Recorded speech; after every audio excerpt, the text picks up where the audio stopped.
Music by Jaykul live recording studio Bathua बाजार।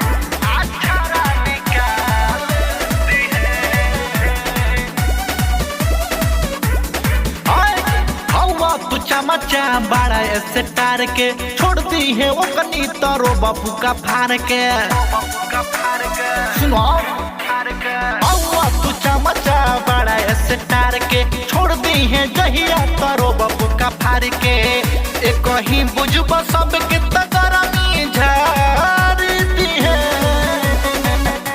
मोती में भारल बाबे कचरा चमन अक्षरा निकाल दी है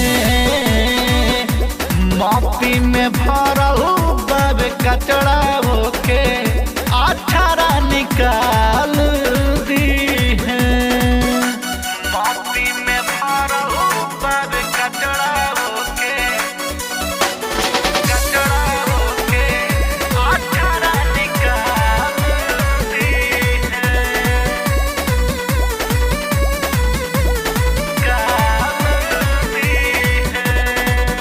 बुझतार भोजपुरी हवे हमारा बाप के किस्मत मिलल बावे सभा के नाप के सुनो बुझतार भोजपुरी हवे हमारा बाप के किस्मत मिलल बावे सभा के नाप के जवानी के पानी तो गार दी है सुन मोती में भरल बाबे कचरा के अक्षरा निकाल दी है मोती में भरल बाबे कचरा के अक्षरा निकाल दी है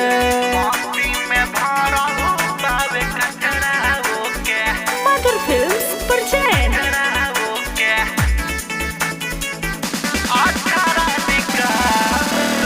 म्यूजिक बाय जयकुल देवा।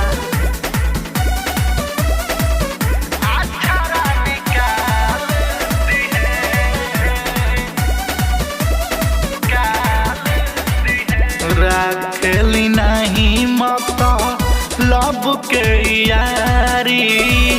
तेहू हवे बिहारी तो ओहो बिहारी रखली नहीं मत लब के यारी तेहू बिहारी तो ओहो बिहारी आशीष राज भी काबार दी है मोती में भरल बाबे कचरा जमन अक्षरा निकाल दी है मोती में भरल बाबे कचरा जमन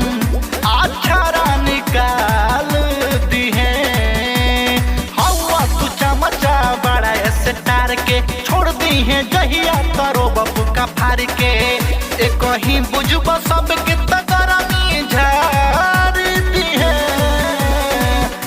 मोती में भरल बाबे कचरा चमन अक्षरा निकाल दी है मोती में भरल बाबे कचरा के अक्षरा निकाल